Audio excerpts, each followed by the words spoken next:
You're looking at what the Biden administration hopes may be the country's best chance at combating high gas prices.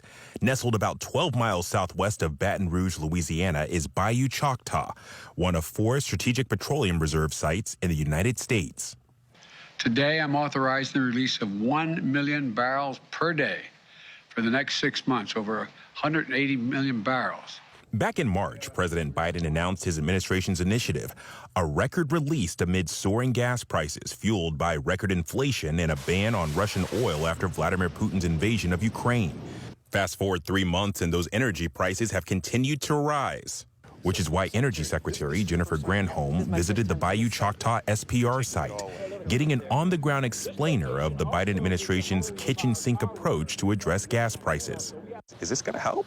The point of this, it's doing its job because it is to stabilize the global market. I mean, we happen to have the largest tool of any country in terms of the volume of our strategic petroleum reserves. Do you feel like we're close to that stabilization? Do you think things are going to still continue to tick up? Well, we are starting the driving season, not just in the United States, but in other parts of the world, too.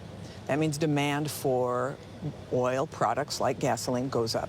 The national average topping $4.70 for a gallon of regular. Drivers telling us similar stories across the country, from Philadelphia. These prices are ridiculous. To the Bay Area.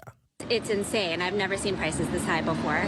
One gas station in Los Angeles is charging $8.05 for a gallon of regular. This is why the president is trying to use every tool in his toolbox. But Republicans have criticized this approach. We witnessed the divide firsthand on this trip. The tour was bipartisan. The secretary, Louisiana's Democratic governor, 2 members of Congress, Democrat Troy Carter, and Republican Garrett Graves. But look, during this entire press conference, Graves didn't speak once.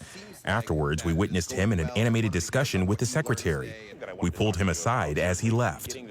All we're hearing from people, especially here in South Louisiana, is why in the world aren't we accessing all of the reserves we have in our offshore and our onshore, and instead tapping an emergency reserve that is here for the sole purpose. It was really designed to address emergencies. It's not to mitigate for bad policies. Are you hopeful that there is some common ground in Washington to put forth an initiative to combat gas prices? You can't see any cohesion, any rationale behind the energy strategy that's coming out of the administration. And look, it's not her. Most of it's the upstream at Department of Interior. They're not issuing lease sales. One of the Republican critiques of this SPR plan is number one, they say first, there aren't enough leases. But then the second critique that we hear often is that this increases our reliance on countries like Iran and Venezuela.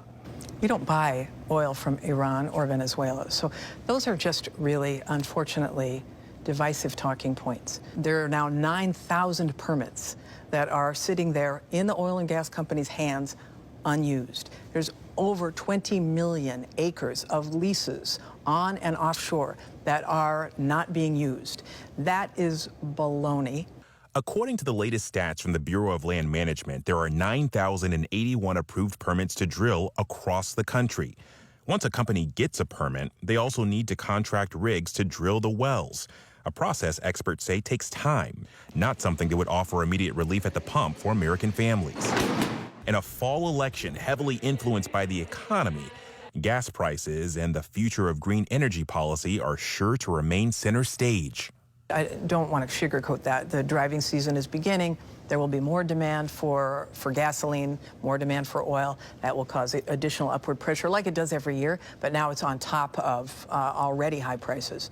So this is going to be a rough, from now through the end of the year, really. The administration telling us the president is not taking any options off the table, including the possibility of restricting petroleum exports to ease fuel prices. But when you have 2 pieces, you have a vulnerability, right? Stop number 2 for the secretary focused on clean energy, a General Electric wind power R&D facility in New Orleans. Here, they study blades for wind farms. President Biden signed an executive order to have 100% carbon-free electricity by 2030, 100% of cars purchased by 2035 as zero emissions, and net zero emissions from federal operations by 2050.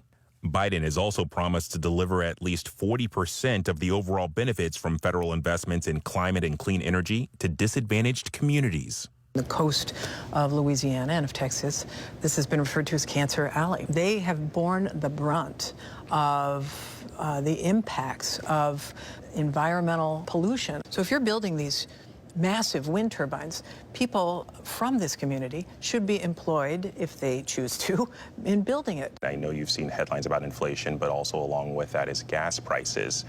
What is the Biden administration push? The message to people is this is why we have to transition to clean energy. It's homegrown. Nobody's weaponizing solar and wind. No country has ever been held hostage to access to wind or to access to solar.